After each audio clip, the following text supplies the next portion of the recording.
Thank you. I'd like to welcome everyone here today. My name is Peter Brooks. I am the grandson of Cab Calloway, and as we like to say, the legend lives on. I'm extremely grateful to you. I'm also the executive director of the Hubert V. Simmons Museum of Negro Leagues Baseball in Owings Mills. I'm extremely pleased to have the leading activists and people for African American heritage here for this historic moment and to receive the purpose for our being here, which is the donation of the Million Man March materials to the Maryland State Archives. Here to receive on behalf of the Maryland State Archives, I'd like to call to the stage Corey Lewis and Maria Day. Thank you.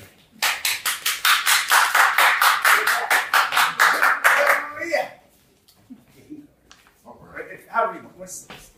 Oh, stage. Okay. You know Peter running things. Okay. Thank you for having us here. I want to say that first. And we're certainly happy to be working with you or any group that's working to preserve the history of Maryland and all aspects of its history, obviously. You cannot tell Maryland's history without reaching all parts and all peoples, ethnicities, any groups related. That's what makes Maryland the great state that it is. We would not be who we are, what we are without diversity.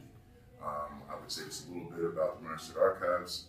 We are the central repository for permanent storage of government records, as well as special collections that certainly Maria will talk a little bit about. But again, we were talking about repository for permanent government records. These are records that are integral to these agencies, to tell the story of these agencies, obviously. Maybe not the day-to-day, but it's about what makes these agencies whom they are. That applies to community groups as well. And so for the past, I would say, 5 to 10 years, the Archives has done our best to make sure that it's equitable, not only to government agencies, but to these community groups that are doing their best to preserve history.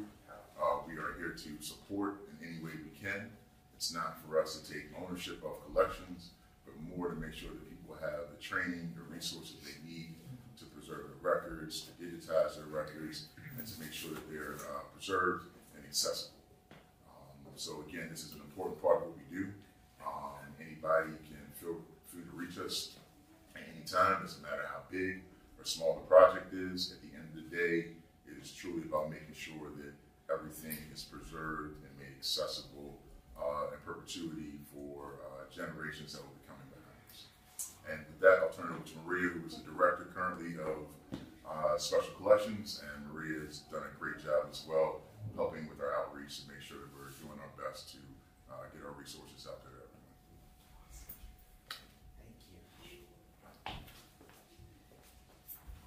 everyone. Hi, I'm Maria Day. Thank you, Corey, for that introduction, and thank you, Ms. Harris and Mr. Brooks, for allowing me to be here today. I'm always very honored when I meet community groups who are really interested and engaged with their history. It inspires me to do my job better, and I hope that the future will be brighter because we're helping to preserve the historical record of a lot of different people throughout the state. Just as Corey said, we want to make sure that community groups have ways of preserving their history. That doesn't always mean collections come to the Maryland State Archives. Sometimes it does, and we love it when it does. But we also know that a lot of community stories belong with the communities, and so we do provide. We have assessed collections just to give people an idea of what they might need to do to preserve material and archive it for themselves. We have worked in partnership with communities to help digitize their records so that the digital copies may be preserved in perpetuity while the original material still resides with individual communities or members of those communities. So there's no really one exact perfect special collection because they all have beauty and each one has its own themes and its own perspectives. And so we really evaluate each collection as it comes to the Maryland State Archives or as people ask us for help and assistance. And we see what resources we have to offer. Sometimes that's training. Sometimes that is working side by side with people to learn about the materials and also preserve them in some way, like digitization or physically processing photographs or records of all kinds that are on paper or oral histories. We are doing a number of things across the board in those ways. We have a couple of conservators on our staff who have been able to advise us when materials are in conditions that are fragile or endangered. So that is something that the State Archives has as a resource. And we also are very interested in helping people to determine what of their records really is going to be important for the long arc of history, right? Because sometimes it's a matter of just sorting through lots of materials. So anyway, I'm deeply honored to be here. I'm happy to answer any questions. Like I said, a lot of collections come case by case. With the Million Man March and the 30th anniversary very fast approaching, I just want to say that, people can easily let history go by and not think about, who's going to care about this? Or even worse, nobody cares about this. But people do care about it. And in fact, the future is going to need to know about important and momentous events like the Million Man March. So I just really think it's valuable to preserve local organizations' records about that momentous event, particularly because Maryland was so close to the epicenter of that event and the national moment that it entailed. So I'm just deeply honored to be invited here to even discuss the idea, and I hope that there are future commemorations that will come out of this. So thank you very much. So part of the reason why we have this event is to let people in Maryland know the resources that are available to you. And so as you heard, if you are a person who is interested in making history in Maryland, the Maryland State Archives will work with you to preserve that legacy. Today we are here, we're called together for the occasion of the Million Man March. Mr. Pugh is not here. I'm sorry, we got, he's gonna, you both want to come up? Mr. WInbush? Yeah, can you please speak to the occasion of the Million Man March, why this is an important event in history? I'm sorry to put you on the spot. Yeah, maybe if you do it together, you can share the load, and then it's not so bad on one person. But these are two elders who are representatives of the Million Man March. The Million Man March absolutely changed their lives and projected them into a professional status. Let me give Mr. WInbush his proper. Good. Thank you. Yes, thank you. WInbush in the house. Hey. This reminds me all the time when they say it's not the quantity of people, it's the quality of people. And for WInbush to really be here, this is an honor. Because he is the history keeper. And we have to have some people in our community, to me, that explains history as a way that we can use it and as a way that we can determine how it can get the results that we're looking for. So one of the things that I love the fact that he's here is because the controversy that keeps coming out of the Million Man March is what came out of the Million Man March. We had 1 million people show up. All these men gathered on the mall, all this stuff happened. I mean, really, is there anything that really significant happened? And as Ray WInbush, I'll turn the mic over to you, he'll tell you not only that moment, because that was just a moment in time, 1995, but as he explained to me and many people, a lot of things led up to that, and a lot of things now, as we see him right here, led up to how the Million Man March came to be. Thank you, Ertha. As usual, she exaggerates. But I bring you greetings from Morgan State University, where I teach. And, I have so many memories about the Million Man March. My brother, who's now deceased, younger than me, we came there together. He from Cleveland, me from Nashville, where I was teaching at Fisk University.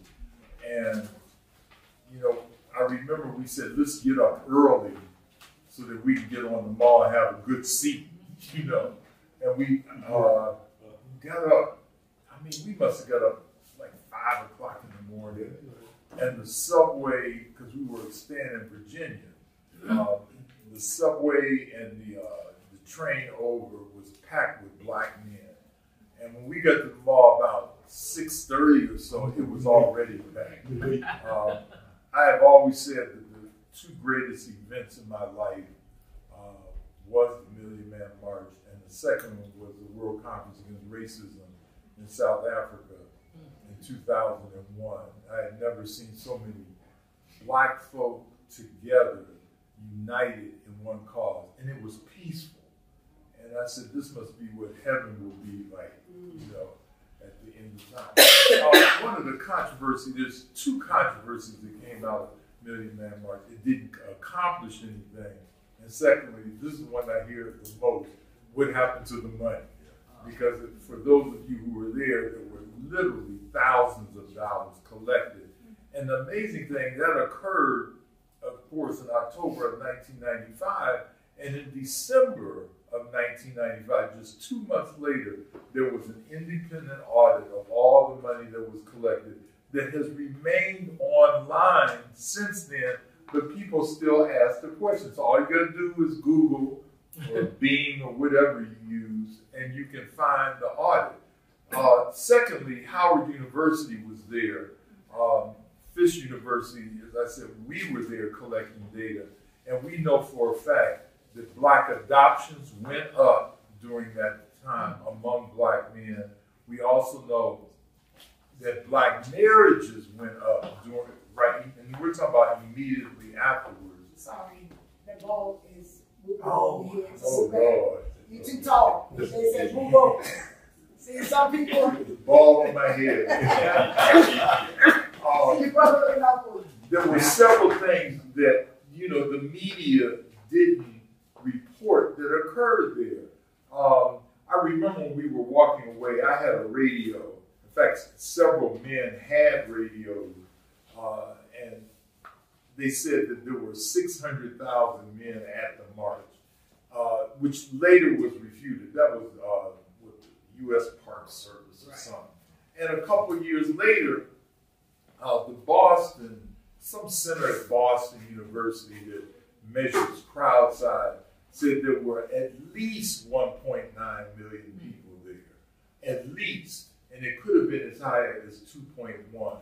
I remember I was teaching at, you know, in 1995 I was transiting from Vanderbilt to Fisk, and Vanderbilt did an interview with me where it was really CNN who came to Vanderbilt to do an interview with me about black leadership in America. And at the time I said, very simply, the reporter said, who is the greatest or the best leader in black America at the time?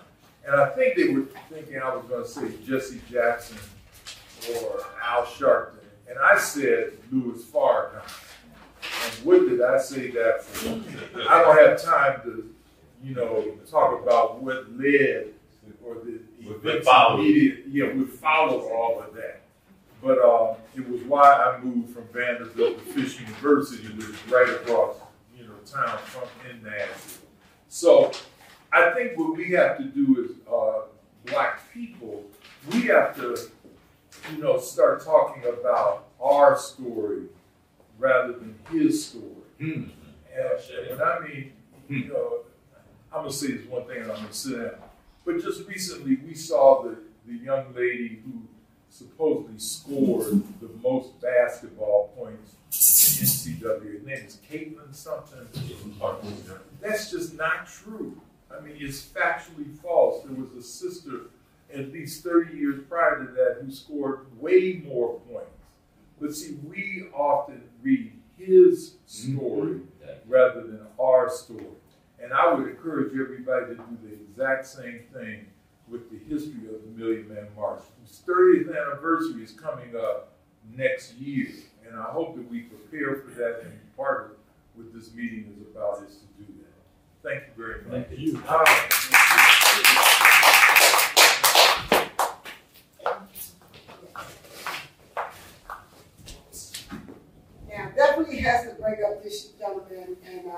again, Corey, this is why it's so important that we just have even a few people tell their stories.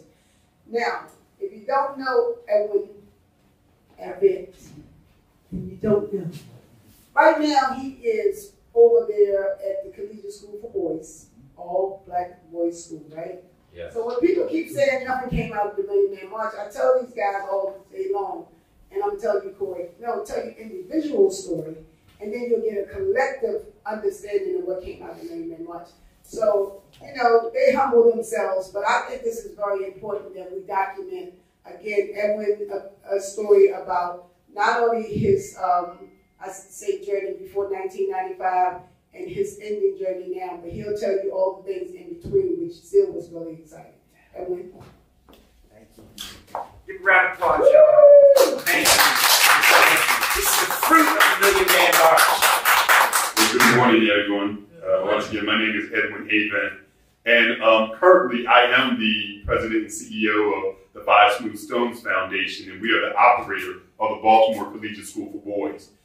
It definitely is part of the dream that we had coming out of the Million Man March. How can we as black men impact change in our communities nationwide, in our local community, and hopefully ripple wider from there? So out of the Million Man March, and we really didn't even open the school until 2015. So what was I doing before then?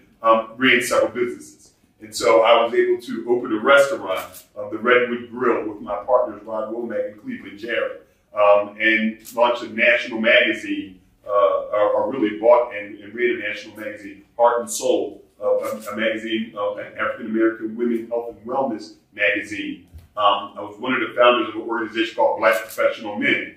Through Black Professional Men, we mentored over 3,000 boys in the city and given out about 250 scholarships to young men. Most of these things happened after the Million Man March in 1995, things that the march helped to inspire to continue to grow. Through media, we wanted to impact the community, to communicate a lifestyle of healthy, wealthy, wise living. Through the organizations like Black Professional Men, we wanted to reach down to young black men and try to change their trajectory.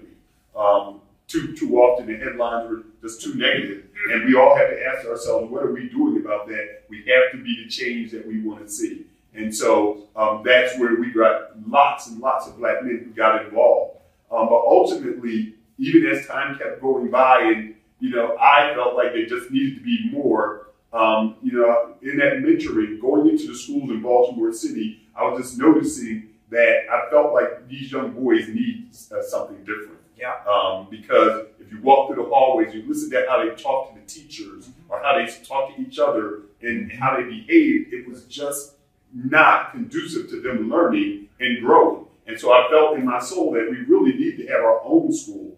My brother, we were fortunate. My younger brother, he went to a school like Gilman here in Baltimore City. I myself was blessed with a mother that helped me stay on track and make it to college and stuff like that. But in Baltimore City, just the numbers of graduates were not high enough. The literacy rates were not high enough. So I met a gentleman in 2011 named Jack Johnson Fennell, who had a vision and wrote out the business plan for Baltimore Collegiate School for Boys, and he asked for my help, and I jumped on board, and we helped to launch this school in 2015. And since then, this is our 9th year. We've graduated, the number of boys that were graduating from our 8th grade, they're graduating from us in the 8th grade, and then they're graduating from high school. Our first class graduated in 2018. From our school, 90% of them graduated in 4 years from high school, and half of those boys are in college now, they're sophomores in college. The next class was our class of 2019 that just graduated this past June. 97% of our boys who graduated from our school graduated from high school on time, and half of those boys are in college. It can be done. We have to be the change we want to see. I'd love to see these schools replicated, so that's one of my big Million Man March dreams. Can we go into all those cities where men came from all over the country and replicate what we're doing with Baltimore Collegiate School for Boys, hopefully have a Detroit Collegiate School for Boys, an Atlanta Collegiate School for Boys, and we be the change, because we know this. There's statistics that show if these young men cannot read by the 4th grade, they're building jail cells for them, right? And so if there's nothing else, all of us that went to the Maywambe March, we should be dedicated to changing that trajectory. We should be dedicated to that. So there were plenty of great things that came out of the Maywambe March. I was inspired to do the work that I'm doing, along with several other men who came back and really have made a difference in our community. And that's why I think we have to preserve our history, how we have to commemorate what was done. And I'm excited about this 30th year. So thank you very much. So now you have heard how important this event is to our community. As you heard, increased marriages, less depression and despair, in addition, entire schools and school systems. And now we have new philosophies of education that are successful for our people, which emerged from the Million Man March. So here today, Ms. Harris, the reason why we're here is she is donating some of this material from the organization of the local committee to the Maryland State Archives, and here to speak not only on the topic of the women of the Million Man March, but also to explain her donation and what she's giving. Ladies and gentlemen, the reason why we're all here today, Ertha Harris.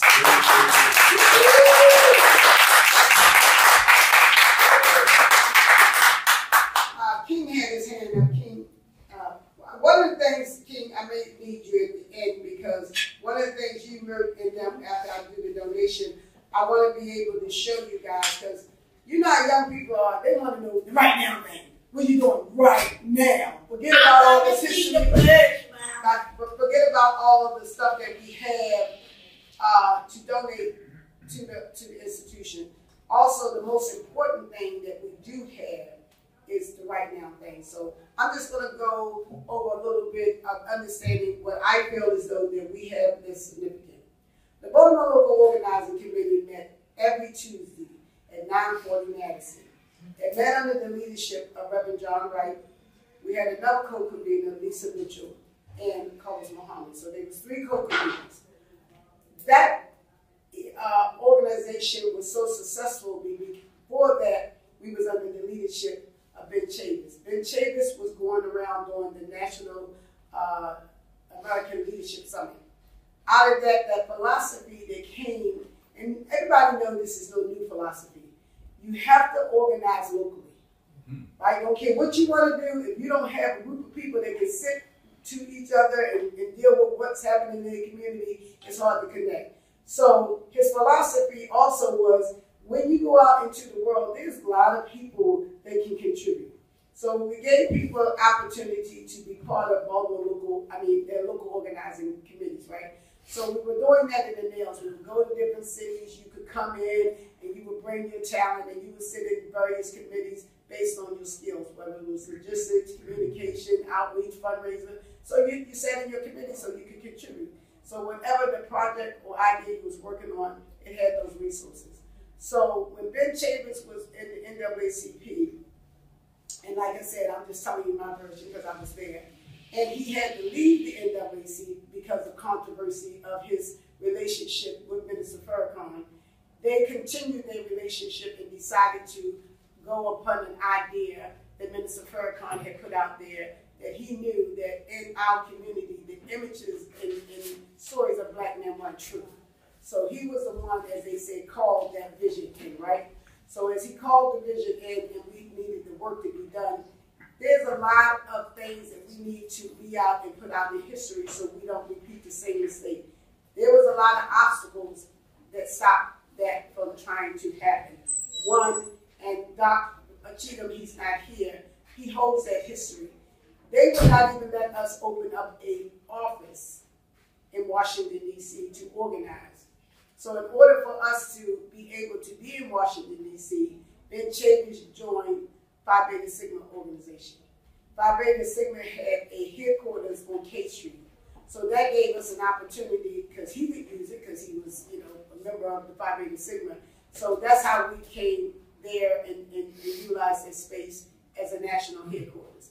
Now, again, D.C. is right up the street.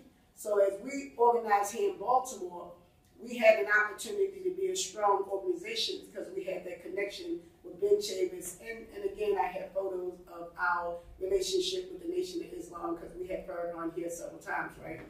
So we sat there and put in the work. And also in the documentation, you'll see that the Baltimore Local Organizing Committee was really, really impactful of bringing those 275,000 people to that march. Because we provided the bus, the transportation, the information, and all that. So we did a lot of mobilization to help people get here because we were the most well-organized organization, right? So moving forward, when that thing was so impactful, even us, the people that was organizing, didn't know they was going to turn out like that. I didn't know because of the difficulties of implementing that idea. For instance, people were supposed to register $10 per minute. So as Evan said, people are talking about what happened to the money. Did they understand you don't go to DC free? I don't know who told anybody that. Right? You go to DC free, you let me know. And then another thing you have to understand, and we'll put this down in history so we don't repeat the same mistake. If you publicly say that you're going to organize a march in Washington, D.C., not that you're showing up in protest, that's a whole different thing. You have to pay certain things because you're organizing it, right? So we had the drummotrons, we had the security, we had all this sort of stuff. So from my understanding, that almost came up to $5 million, right? So that's why we was trying to make people understand that they had an economic component to doing this. As we teach ourselves moving forward, as we do our history, there's always going to be an economic component to doing whatever it is we do. So the economic component really did not happen. So Minister Farrakhan ended up putting up his own money. So when you saw them collect money at the mall, it was really their idea of trying to recapture the money that we had to pay to do this event. So again, we were very, very close to the Million Man March. So as the march was so impactful for us, we decided to carry on. So believe it or not, because I cannot believe it, and I'm standing here, for almost 30 years, we commemorate the Million Man March here in Baltimore with a tradition of going to Drew Hill Park at 6 a.m. in the morning. People say, why 6 a.m. in the morning? It's so early, it's so early. We knew that when the sun came up and you saw a sea of men, that's when the spirit of the Million Man March hit everybody. People that didn't even decide to go that day got in cars and go that day. People were just coming all over the place because the spirit was, you saw it. You're like, oh, what's happening? And everybody started going. So we do that. And another thing, doing history and creating your own philosophy. If we don't see each other and I don't see you guys, if I tell you, hey, every year meet me by this tree, then you just come every year. So that's what we wanted to do too, because a lot of times we knew our community is on attack, especially the black man is on attack. So you need to know a code, and the code is on October 16th, every year in Drew Hill Park, the main entrance, when you first come in, we'll be standing out there and we drum until the sun come up. Because again, that's what's happening in 1995, right? So we drum until the sun come up, we're in a circle. This gives people an opportunity, and it's men and women and children. It gives people an opportunity to understand the spirit of the Million Man March. Okay, so like you said, when you are a human being, there's certain things that you just have a spirit of. So when we're in this circle and the sun come up and the spirit of the Million Man March, it hits us, and people start again telling and recapturing their stories. Right there in the circle, we have people. Now, when I tell you this 28 years later, so you have some great stories, and you have some people that went to the march that's 16, that's 15, that's 35 and 40, so you can imagine what those stories are like. Then we come to a facility, and we, for years, have been going to the Art Social Club. And again, that's another historical institution. But not only is it historical, the reason why we go to the Art Social Club, their foundation is it's a men's organization. I didn't even know that. I thought it was a social club until I got involved with the story and understood that that's an all-men's organization. So that was only rightful that we could plant that idea there. So we came there to the social club to be social because it's a brunch and we eating. And so they got more and more involved with each other, knowing and connecting and being able to help each other with moving forward. Now, at the end of the night, which I think is very important, and the only reason I have to be there because I got to give some water juice. That's my excuse for it. But at the end of the night, they have an all-men meetup, because at some given time, the men need to just sit still and decide and take in all of this and decide that it is called a million-man march. And what are you guys going to do with that? Because I don't care how involved we are as women, it still was called a million-man march. So we have elected King, that's why we call him King, to help with that leadership, because as a person that was just organizing in the LOC, for years, it got dominated just by my presence because I was just doing this, like if I'm putting this event together. And sometimes women, that's a good skill that we have. But from my understanding, and like I told them, I know they love me, they don't have to say that I did all this, we know what we do. But what we have to do is help them do what they need to do. We need to make sure that the image of the black man is correct in history. The image of the black man present today is correct for history. So as we move forward and we see the plight that people are trying to help black young men out in this city, that they get the right tools and the right guidelines. So I will be able to, again, you know, like you said, you got to get some facts. So what we're going to do is give the Maryland Archives some documentation that's factual. So this is not a lot of storytelling, but we're offering everybody to add to our collection, right? So you guys have stories, if you have pictures, if you have anything that you would like to add to this collection that we're giving them, just please let me know and Peter know. But as you see, the Afro covered it, so we got good documentation. And again, you could always go to Jet Magazine. Jet Magazine did not play. They always made sure that we knew what was going on in Jet Magazine. And you know, the final call, not stories for days, but this is the original final call for October 16th. So we want to make sure you guys have that. And then we have the Action Million Man March for those of you who missed that long, long day with all those great, great speeches. And we want y'all to be able to sit still and actually experience the whole Million Man March. Documentary is on this tape. Now, you said there was no agenda. Here's the book. We wrote the agenda. And this agenda book is so great for us to read because remember I told you there was a lot of things was going on before the march. So this agenda book, it covers all of the components that people were talking about, whether it was economic, educational, and we had an agenda for it. So we did come out with a national agenda book. This book right now is still not really publicized, so people can say, what was the agenda? Here it is, it's written. We wrote the agenda of the Million Man March, so this is the agenda book that we'll give to them. And of course, I love the fact that we will be giving them several photos because people should be documented that they participated in a lot of things. Most of the protests that you will hear about after 1995 that happened in Baltimore, Maryland, don't care whether it was Freddie Gray or some even water bill and all that stuff. So we was on it. We came out, we shut down Korean stores that were selling bad, but we was on it. So when we came back to Baltimore, we did a lot of organizing and protesting. And even myself, I ran for city council, I think it was 5 times, I can't lost count, but I got involved. And we all still should get involved because that's how you change things. So we have documentations of a lot of people who got involved with the Million Man March. And then, like I said, some of the ongoing things, we have a book where we actually invited Minister Farrakhan back to Baltimore several times as we continue to, again, get his message because we wanted to make sure that we was on track of what he wanted to bring. And in this picture, you're going to see a lot of leaders and that's throughout the city. The Mitchell family was very prominent in there.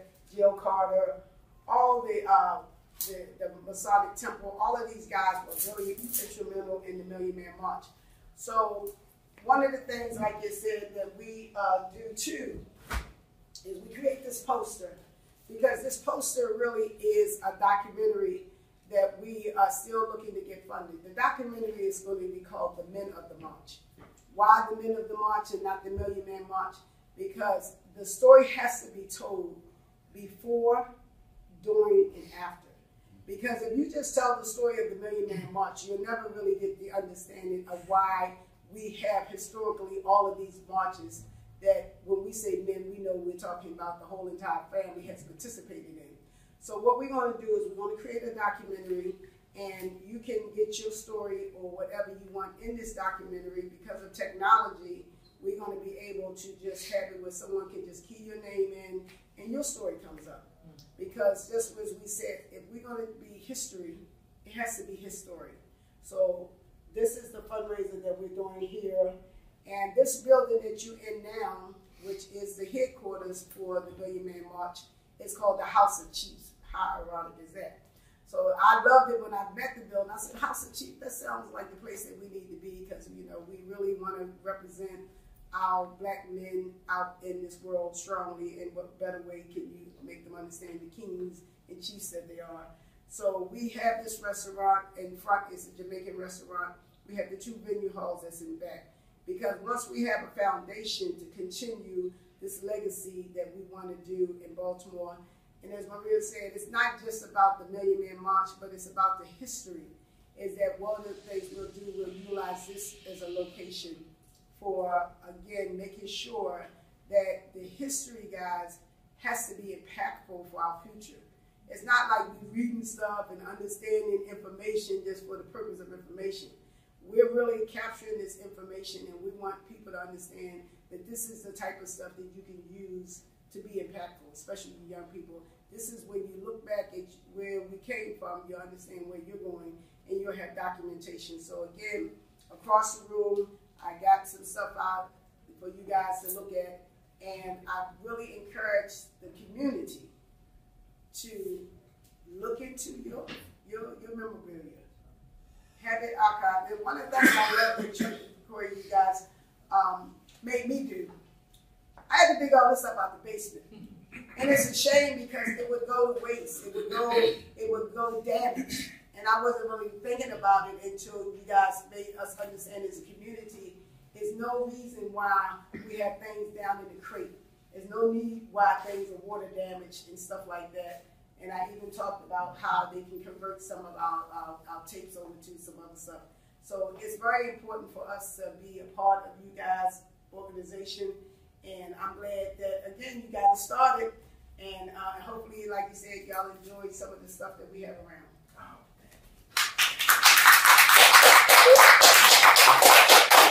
Oh, wait a minute, I forgot to thank Peter. Oh, who can we forget? Peter, sometimes we forget the hand to feed you. Sorry.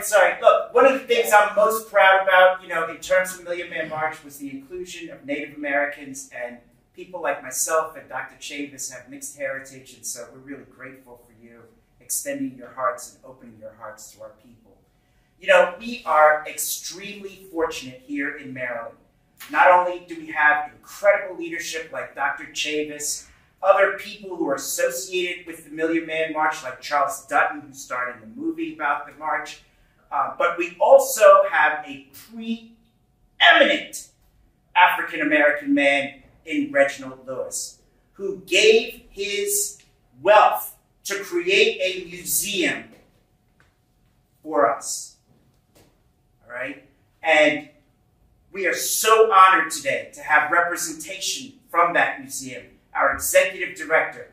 We are making Maryland Black history. This museum is the flagship institution of Maryland Black history. I asked Dr. Freeman if she would please just give remarks and reflect on the occasion and what she's seen here, and she was gracious enough to accept my offer. And so thank you so much, Dr. Freeman. Please take the stage and tell us what you've seen. Tell us your story. Tell us. Yeah. So, first off, y'all gonna stop promoting me to doctor. No! I do not have a PhD. And for folks who do, they earned it, and we want to give them their due. So, Terri Freeman. But thank you, Ms. Harris, Mr. Brooks. Thank you so much for inviting me. So, yes, I'm from the Reginald Lewis Museum. The Lewis is on Pratt and President. It is open to, I had a prop. Wait a second. My notebook that's underneath there, just give me, it's a black notebook. Okay, It's that. Okay. Okay, thank you. And it is open Thursdays through Mondays. And we record the 400 or so years of history of African Americans in the state of Maryland. Now, our mission is not unlike the archives to some degree, where we document, we preserve, and we collect items that are historic. Ms. Harris, you said every one of us have stuff in our house that's in the basement, in the attic, in the something. I'm convinced. Are you all familiar with the Green Book? Yes. Yes. I'm convinced that my grandparents had an actual Green Book in their house that got thrown away. And it happens because we just put stuff places and we don't think about what this stuff is. For those of us who have elders that are alive, we ought to be talking with them, we ought to be recording their story, and we ought to be going through their stuff. Because we know they're not going to be with us forever, and we need to know what they have that has some real meaning and is the history of our community. So I really came to talk a little bit about the Million Man March from my perspective. Good. I came to Maryland in '81 to go to grad school at Howard University. I'm originally from Chicago and came here in '81. And on October 11th, 1995, my father transitioned. And I had to go back to Chicago. But over the past months prior to that, my husband, his name was Terri Freeman, was working with the local organizing committee because we were members of Guilford. We were members of First Baptist Church of Guilford. So Reverend John Wright was my pastor. And so, and my husband was also a minister. In fact, he pastored a church here in Baltimore, West Baltimore, New St. Mark Baptist Church for 21 years. And so Pastor Wright always had my husband out the house planning stuff for the Million Man March. So I was very familiar with what was going on. And another really good friend of ours, his name was Robert Miller. He was originally from Panama, and he too was involved with the local organizing committee. So October 11th, my dad passes. I have to go to Chicago. I went there a couple of days early, taking care of this business. On October 14th, my dad was funeralized by my husband. My husband did the funeral. He left on Sunday, came back to Maryland, and on Monday, October 16th, which was my mother's birthday, she and I watched the Million Man March from my father's apartment as we packed up his stuff. They were divorced, so we packed up his stuff. And I remember my husband saying to me, look for the Panamanian flag, because Miller had taken a Panamanian flag with him and had put it up on the mall. And I remember seeing that Panamanian flag and saying, that's where they are. That's where, of course I couldn't see them, but that's where they are. That's where they are. For me, it was such a meaningful event to see the sea of African-American men peacefully. But here's the thing. Whenever we congregate in large numbers, it's always peaceful. Yeah. It's always peaceful. Historically, you cannot look at any large convenings of black folk that have not been peaceful. They didn't want King to come to Washington because they thought that the March on Washington was going to terrorize Washington, D.C. That never happens.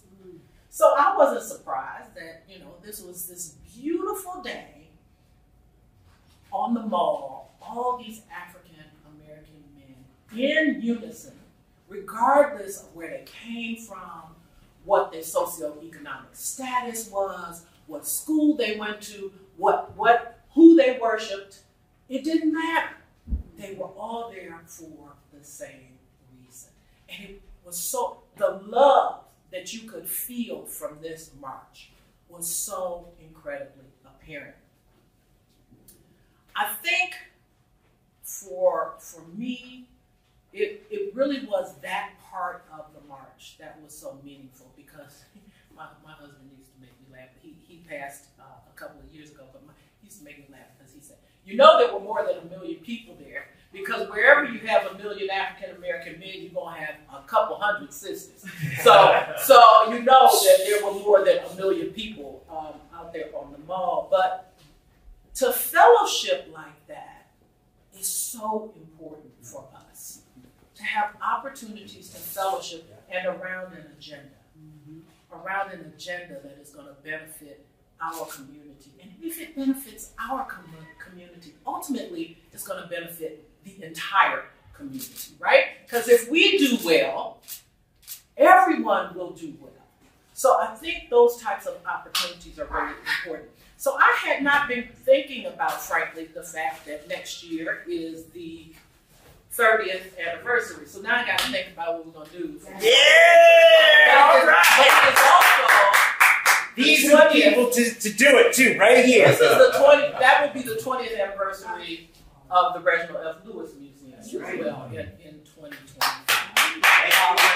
So I'm happy that you have preserved this. I'm happy that you have said to people, take a look at what you have, because we have riches in our homes. And I'm certain I have some Million Man March stuff somewhere in all the boxes that I still have. So I will have to look through that, and I will pass it on to your collection if I find some things that are in good condition. But the message that I have to people is understand that today is history tomorrow. Yes. So every day we create history. Yes. Sometimes it's big history. Yes. Sometimes it's little history. But history is history, right? Yes. And it is important. It's critical. And I'll tell you what else we need to be doing. We need to all advocate. You heard me say this. We need to be advocating for, I might have been in a different meeting. I think it was a different meeting. It might have been a humanities meeting. We need to advocate for history to be taught in our schools. Yes. We are not teaching young people history the way we used to. They don't learn the stuff that we learned when we were in school. So we need to advocate that while we focus on STEM, science, technology, engineering, and math, we need to also talk about the humanities. We need to talk about the stuff that allows our young people to have a conversation with each other and with people. So I implore you to advocate for history in your schools, and I thank you all for giving me a little time. Thank you. You know, another reason for this event was to introduce Ms. Freeman, I won't say doctor this time, to the people who are the actual authority figures for this event, the people who were actually there and are represented in this room. As Ms. Harris pointed out, there's nothing more important than what's going on now. We do have a young person in the room. If you come up, just say whatever you feel about what you've seen here today. And if you come with her, or Michael will come. But we do need to put our young people out there. So come on out. This is Corey Lewis.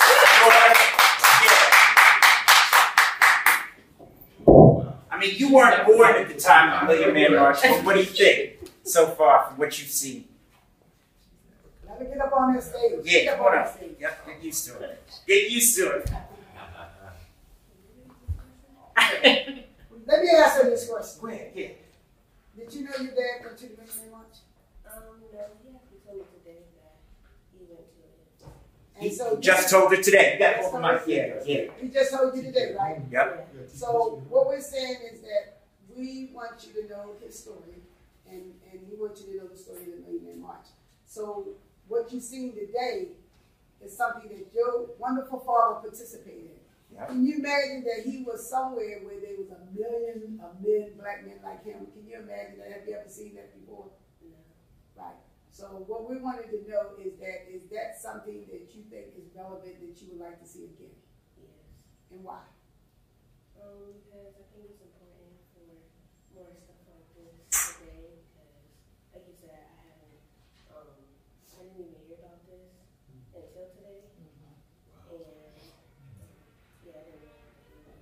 So I want to ask you another question. Because we're humble men, you know? Yes, yes. And Ms. Freeman brought this up. In your school, did they ever teach you anything about the Maywambe March?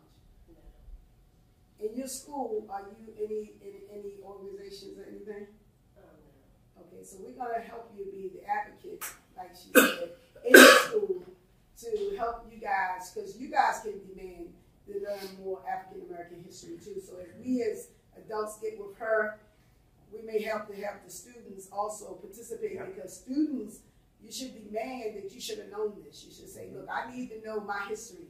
I need to be able to be involved in my history, because one of the things, Corey, this is why I wanted to do this. I don't want your daughter to pick up a book and read about it from someone else.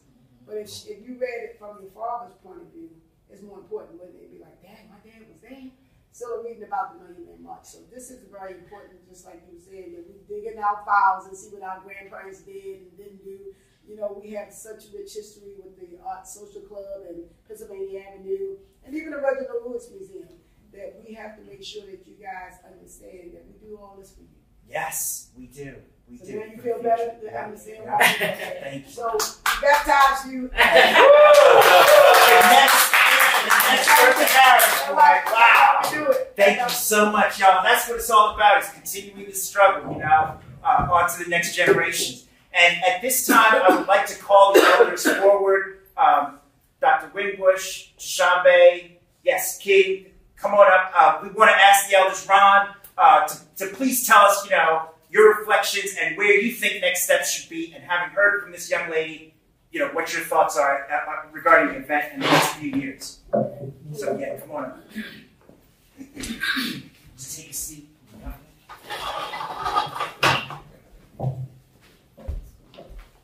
Peace and blessings, family.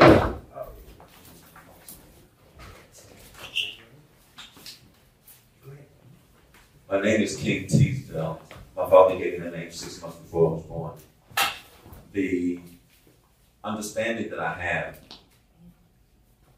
is something that should be shared, and recognizing that when you liberate the black man, you liberate humanity. Humanity has not been liberated.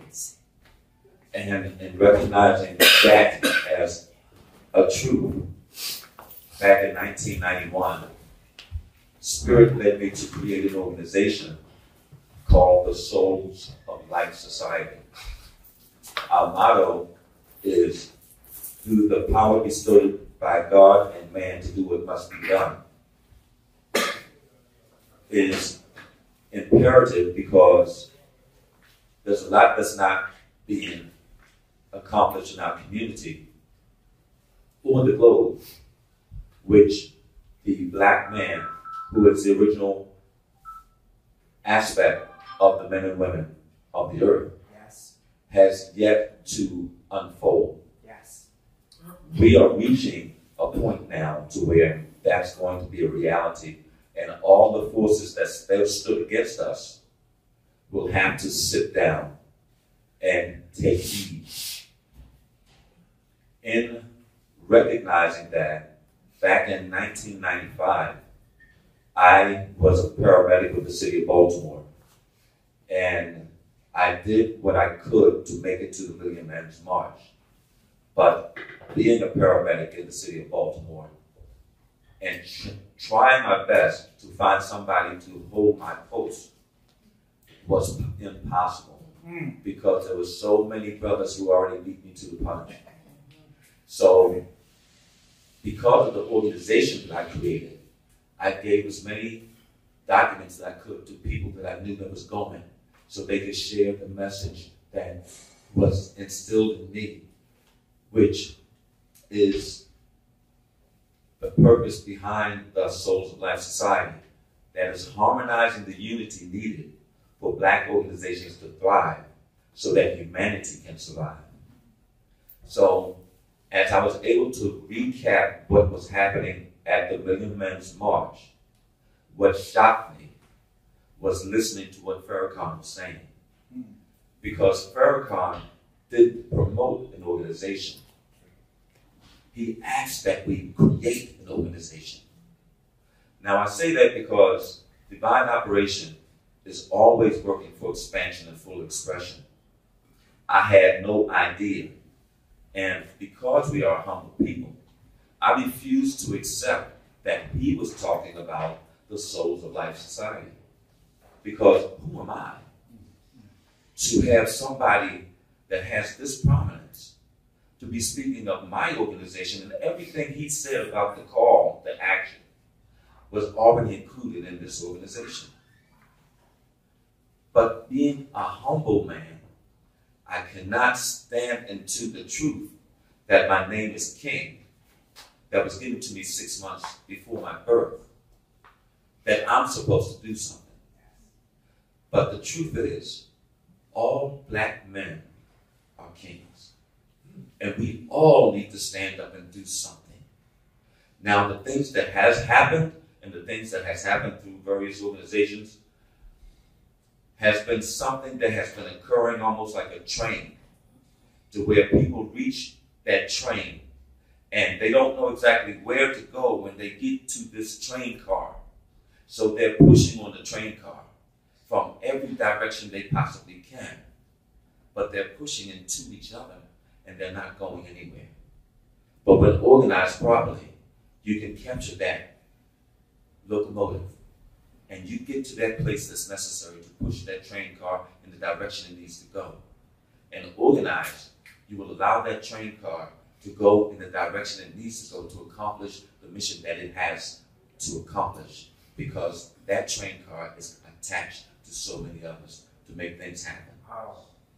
So being in Baltimore that day told me that when the village men go out for battle, which was the amazing thing about what happened that day, when the sun rose, the sun shined on the sons that were present to show you the number of sons that there are behind all of what the ancestors had put forth. When the sun shows on those men, it showed that it was time for us to take action, and we have the power to do so. We cannot allow our humbleness to stop us from doing what we are called to do, and that is to take action and make things happen. So we're going to go forth and do that. We are currently working with a Projects Million More movement, of which we have men that has come together, and we're connecting with other organizations. And that's what I've been doing since the Million Man March. Connecting with organizations to understand how we need to harmonize what's necessary for all of these organizations to stand up at that appointed time to move everything forward so that we can change the dynamic of where this world is going. And we can do it. And we have to trust that because we've already been given the authority. Do not expect anybody else to save you but yourself, and do your part. I give thanks. Oh, nice, nice. I'm going to be brief. My name is Ronald Miles. My name is Ronald Miles. I'm born, bred, whatever, raised in East Baltimore. I love all of Baltimore, but I'm from East Baltimore. But anyway, I was a participant at the Million Man March. I actually took it. And another thing is, we cannot rely on our schools to teach our history. We need to be teaching our young people history within your home. It was really, and I would say it was very shameful that the young lady didn't know of the role that her parent played. That's because we don't sit around the kitchen table anymore and tell the story. Then you can enlighten people when you go to school, when they're missing some information. Tell the story. You're inspiring me. I took 3 young men to Washington, D.C. We stayed overnight at a friend's house, my son and a couple of my other friends. And I tell you, in walking down the street, catching the bus, and all you could hear was a drum beat. It was dark. It went boom, boom, boom, and it was so solemn. It was quiet. And then when the sun rose, and I seen all the people along the steps and in the trees and on the walls. It was just phenomenal. And I got to dig into my house because I took one of them old-fashioned video things to DC that day, and it has to be somewhere. But I was filming that day.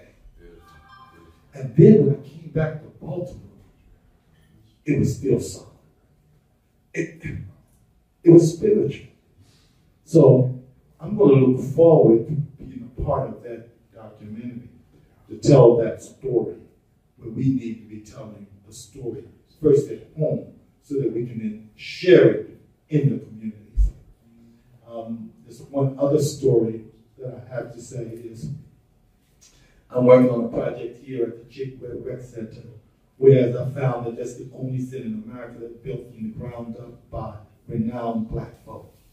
I was 59 years old before I learned about that center, where I learned to swim and became a lifeguard to help me take care of my family and pay my way through school. So I'm telling that story in Baltimore now, but it was shameful that we went into this building that was the only one in America built by renowned black folk, not just black folk, but renowned black folk. And we're telling the story here in Baltimore now, way behind the time. I'll share that. I want to just jump in. I mean, that's what we're talking about. This man was 59 years old before he heard about one of the greatest black men from Baltimore. Wow. You know, two of them really, when you include Dr. Young. Yes, you see, it was like legends, and we don't know. We praised Chick Webb, who grew up over in East Baltimore, but the city had actually diminished Dr. Ralph Jonathan Young. That was on Chick Webb's deathbed, that he wanted to do something for black kids in Baltimore. And he said, I want a facility. So we couldn't go to Jewel Park, Clifton Park, none. They didn't get desegregated in 1954. But it was Dr. Young who pulled together that team and built that rec center from the ground up. Put the money in war bonds, appealed to the whole black community before the city put a dime in that building. So again, the Department of Rec here is minimizing the essence of that particular structure that wasn't just about East Baltimore, but it was about Baltimore. Because I've since learned that young people came from West Baltimore to that Chick Webb Center that had an indoor pool. Oh, I can tell you some more, but that's enough right now. So again, the important thing is teach in our homes. Give the legacy of your own family members who have contributed to black history. Yes, yes, yes. Good evening. My name is Kaleb Tshambe. I'm a member of our social club and a Vietnam vet. I like to give honor to Ertha Harris because her energy, I remember a young Ertha, she continued to raise up black men. So, you know, ever since I have known this woman, and the job of a queen is to protect her man. Yes. This is a queen right here. Yes. She is always uplifting black men. You know, maybe she was born for this. You know, she was born for this because that's what she do. But I want to say something. You know, as I got out of the military, they cut my name to Tshambe. It was Caleb Watson. While I was in the military, a lieutenant, he gave everybody black an African name. And he told us that once we got out of the military, our job was not finished. He said, go back into the community and get involved in an organization about uplifting our people. When I came back into the community, I caught up with Paul Cook and Charlie Duggan. I worked with them. I was an activist in different organizations. During the Million Man March, what was so inspiring and great about the Million Man March is as me and the brother Salufi from the President also Club, we were going down to the Million Man March. We seen black men from all over walks, just walking. The buses were filled. We got to the train station, and we got to the train station. All we heard was all this cheering, and we didn't know what the cheering was, you know. And we got down there, it was women, it was Ertha, 3 generation strugglers, Sister Lola, Sister, it was just so many and women were cheering to him. We love you, black man. Be strong, black man. Stay strong. You like black man. They were cheering us and empowering us and uplifting us. And do you understand what that does for a black man? To hear your women say, I love you. You know, stay strong, black man. We support you, black man. It made me think about when I looked at TV and I seen men come home to World War II and have the women was out there hugging them and loving them and giving them, empowering them. The feeling that we got, I had never got that feeling. I had never in my life felt that feeling with these women. I had even showing them love. That kind of love, you know, that just empowered us and it gave us more strength. You know, that love, when the women say, I love you, I support you, be strong, black man, that's something we would die for. When our women tell us that, we would die for that. We went over, I mean, the train, we didn't even have to pay to get on the train. I don't know how that was covered. We just got on the train and we're loaded with black men standing up. I mean, and the Million Man March was so many black men. It was grandfathers, great-grandfathers, fathers, sons, uncles, nephews, you know. I mean, it was just so many black men. They brought their sons. I brought my son, you know. All over, it was thousands. Every place you look, you see black men, black men. It was the most powerful, the most historic, the most black men. We have never had that many black men come together in the United States in the history of us. That's how powerful this thing was. People have to understand, you know. I want to say, we left inspired, feeling strong. We had a mission. We had a mission to go back into our communities and get involved in organizations about uplifting our people. That was 95. I already had been dealing with different organizations, but sometime after that, I joined Art Social Club because I found out that some of the men at Art Social Club had attended the Million Man March, you know. So we had a lot in common, you know. And so 1998, I joined the Art Social Club. The president of Art Social Club, he joined in 1999, you know. And we found out the history of Art Social Club, learned about the history of Art Social Club. But on the way back on the train, we just was so empowered. The spirit of love and unity was all in the air. And then when we got back to the station, it was like, what? Them women was all over the place, throwing graffiti down, saying, we love you, hugging us, everything. It was like, you know, it's like that had not even been shown on TV. You know, I mean, they're coming back, and the women was like, they were hugging us, loving us. They strong black man. They gave us so much strength, you know. That was powerful. And I have seen certain sects of the movie of Million Man March, but I'm like, that should be in it. Yes. That need to be in it. The show that with the women that supported us, they supported us. And that's what black men need. We need our women. We need our women to be supporting us. Saying, matter of fact, if all women in our community came out and said, we support you, black man. We love you, black man. Stay united, black man. If all the women came out there and doing that, you know what that would do to our community? It would pull us together like that. That's right. You know, that's all we needed, that love. Because they up there behind us, hey, we great. Yeah. Nothing can stop us. Yeah, that's right. Yeah. So I thank you. That's right. And nothing will stop us because our women are the most powerful. Mm-hmm. Yeah.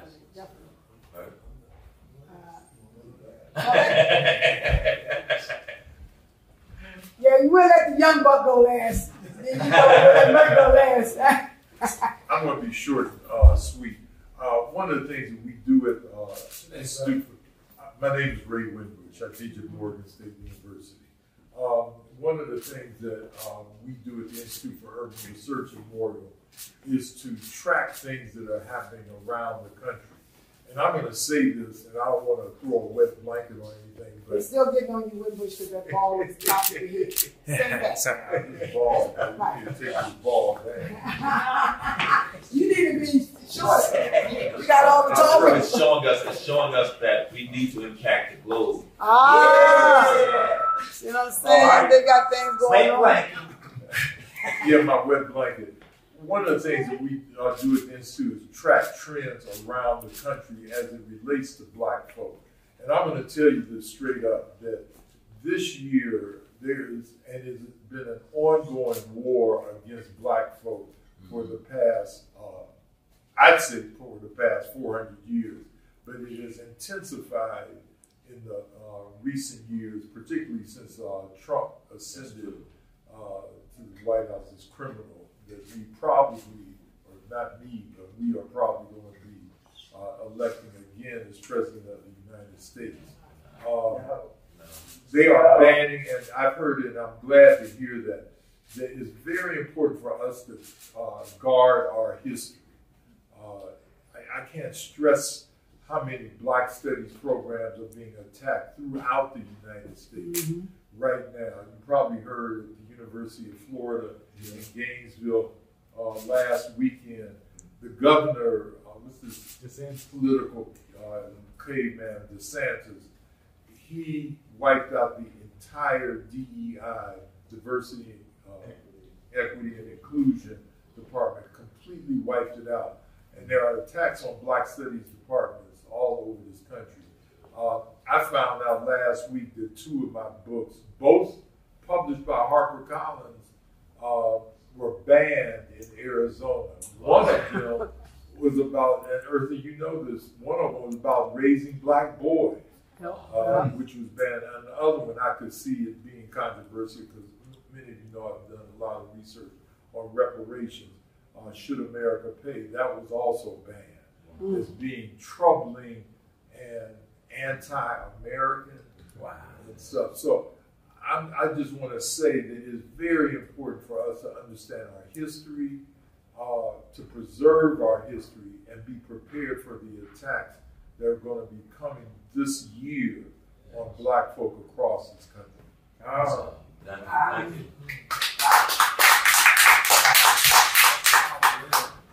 Right.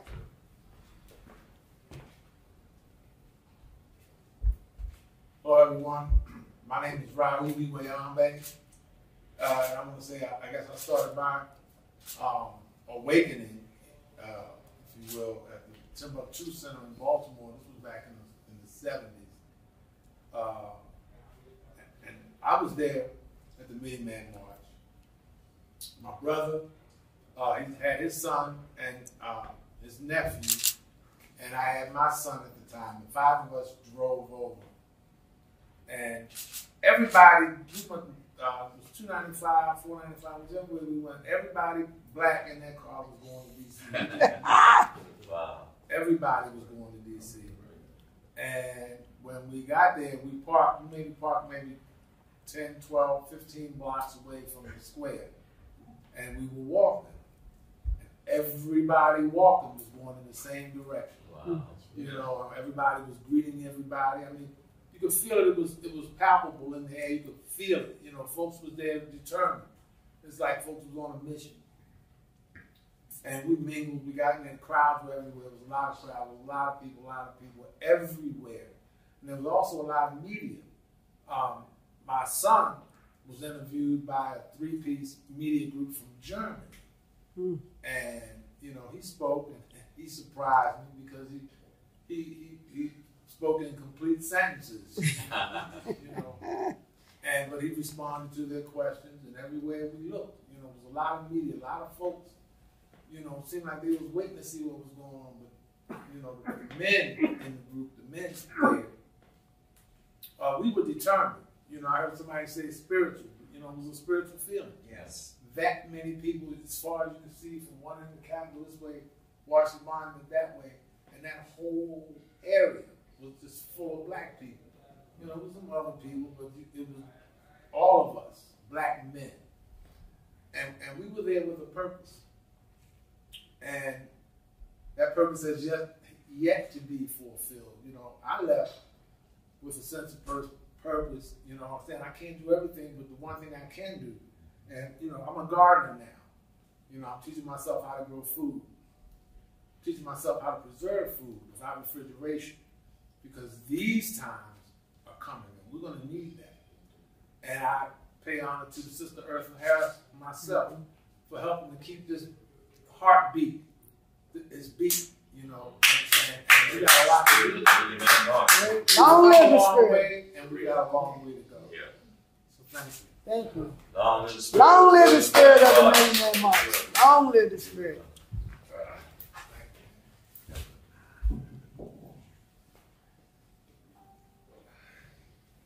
Rick James P. Sorry I was late. I was at a never sad occasion. I don't know if you guys heard of Miss Maydell's passing, but before I came there, I went there before I came here. And I'm sorry I was a little late, but that's okay. Respects to that queen. We've done a lot of great things here. I mean, it's unbelievable the stuff that woman pulled off with little less than nothing. Much respect to her. The Million Man March, to me, was one of the most powerful days I've ever seen, ever. I've never seen anything like that before. Like all you guys said, on the way over there, you hop on the train, you know, it's just like so much love and so much peace was in the air. It's just like, it was just an awakening of black men. And, you know, like you said, when you got over there, the women was cheering inside the train stations, this, that, and the other. People were just walking, having conversations and talking. It was just a serene air about the whole city. It was just serene. It was just serene. And then when you got there to the spot, I remember where I was not too far from the minister. People were up in trees. They had trees and people were up in trees and everything. You know, it was just amazing. It was amazing. And of course, the speech was amazing. And the passing of the big things that they had for the donations. People were just passing and just putting money in it and putting money in and sending it around. And it was just such, wasn't anything going on but the peacefulness of it. And we being organized as one that day, it was just one. It wasn't a million. It was just one whole group of people becoming one. It was the most powerful thing I've ever seen in my life. I was 34 years old. And I'm 60. I'll be 63 this year. It was the most powerful thing that I've ever seen. And I've used some of the ministers' suggestions to go back into my community and to do great things and to do some things and try to pull people up as well as myself. Speak. And that's what I went back and I done. Yes. I went back into my community. I go to the rec centers. I try to talk to the young kids, try to encourage them to go the right path, take the right path, and do the right things. It's a beautiful thing, man. This thing that we're doing, and you guys said it. A lot of things are happening right now. A lot of things, bad things are happening right now. The bad things are happening right now because we get closer to the goal. That's right. That's why these bad things are happening.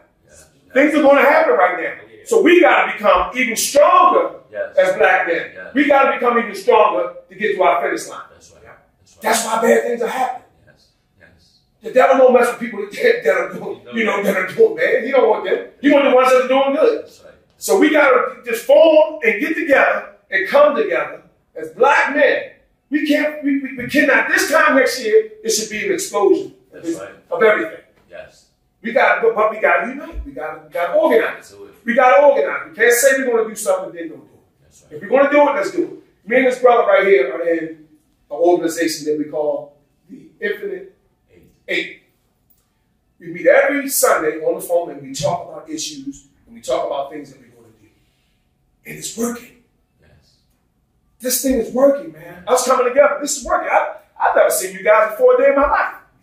And look where we are. I know this brother here from Art Social. But the other guys, I've never seen you guys. We're coming together.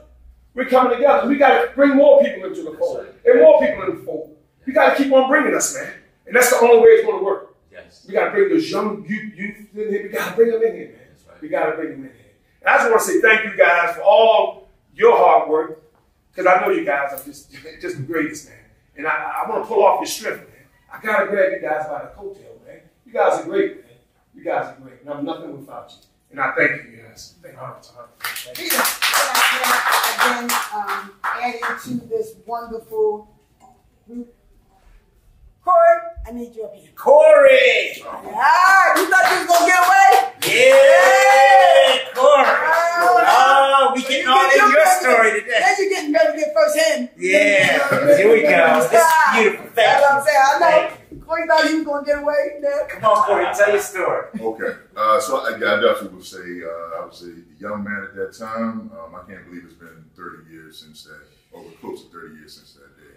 I really had no concept of what the Million Man March was about. I was a freshman in college at the time. I just remember being told that we needed to be there. Wow. And get on the bus. There you go. Right. That's right. So drove up with some seniors from I was going to Livingstone College at that time in Salisbury, North Carolina, I believe. Wow. And we were there the day. And being young men again, I don't think we really understood the magnitude of what we were seeing. But to see so many people, it was just amazing. And the peace in the air, I certainly agree with that. But again, lack of awareness about why we were really there. I remember asking somebody, when does the march start? And the guy said, well, you know what? The march was your journey here. And I said, oh, okay. So that made some sense.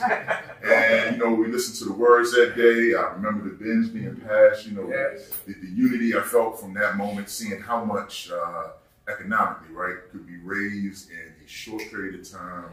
Nobody had any issues with it. It was pass it down to your left, or whatever it was that day. I was telling my daughter, I remember seeing a number of, I don't want to say celebrities, but, you know, it was artists at the time, right?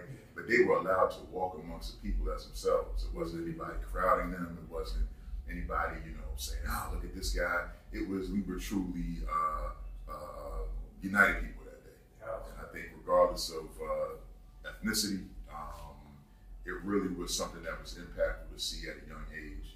And again, not having any awareness of what the call was to be there, but being there, knowing that that was a powerful moment. So certainly look glad. At you today, man. Maryland State Archives.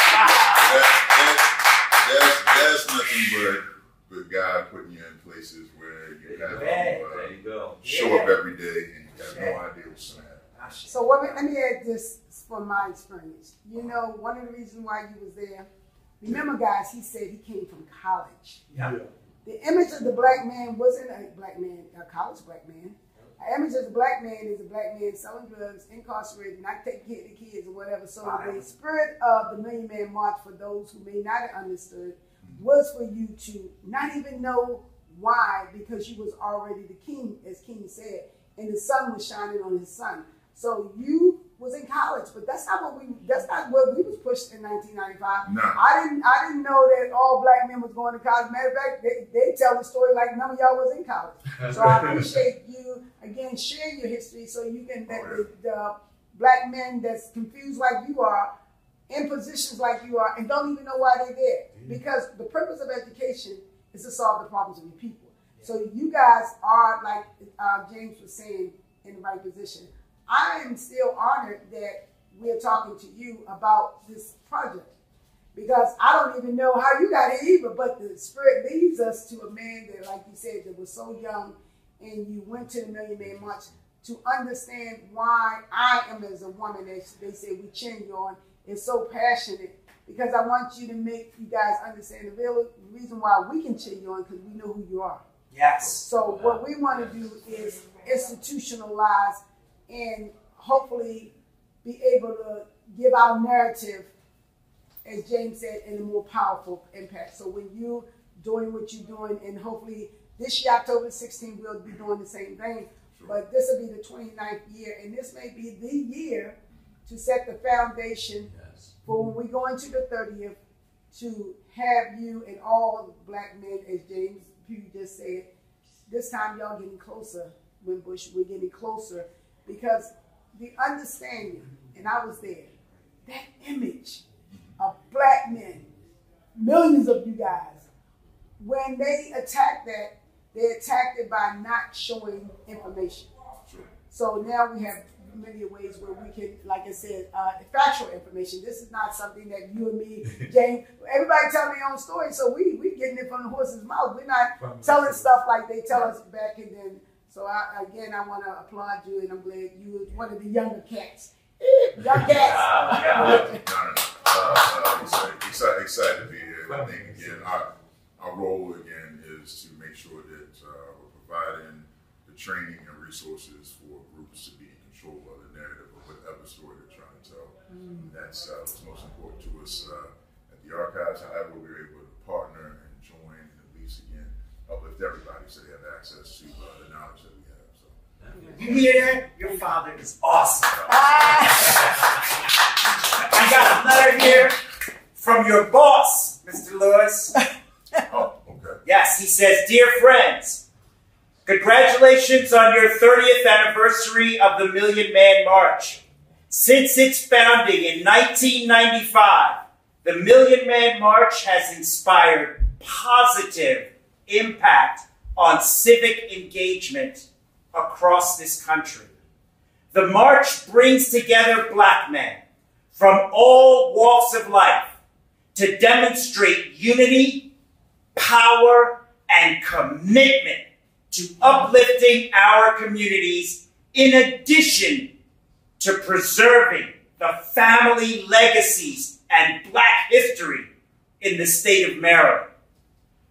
Leaving no one behind requires a whole community approach and relies on communities working together.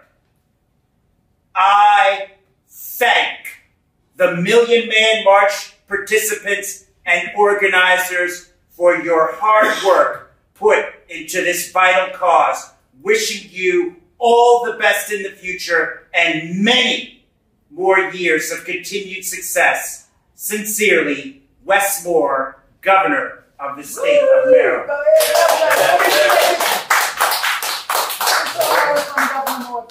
So, with that, you now know the leadership, you have the resources. Let's keep making history. Because we love each other, and we care about each other, and we all want to see each other succeed. Now, long live the spirit of the Million Man March. Long live the spirit of the Million Man March. Long live the spirit of the Million Man March. Long live the spirit of the Million Man March. One addition I want to say, I mentioned about the media. When I got back on the television, they said that we had emptied the city of men. The CNN reported that 1.5 million men was over D.C. that day. The Afro that's reported, that Afro right there, it said the state of Maryland, 200,000 men left Maryland to attend the Million Man March. I just want to make sure that everyone knows that. That's important. That's right. That's right. And because of your efforts here today, Maryland, as far as we know, will be the #1 repository for information about the Million Man March in the world. So congratulations. And thank you. We're going to be the #1 organization. This is my Bible.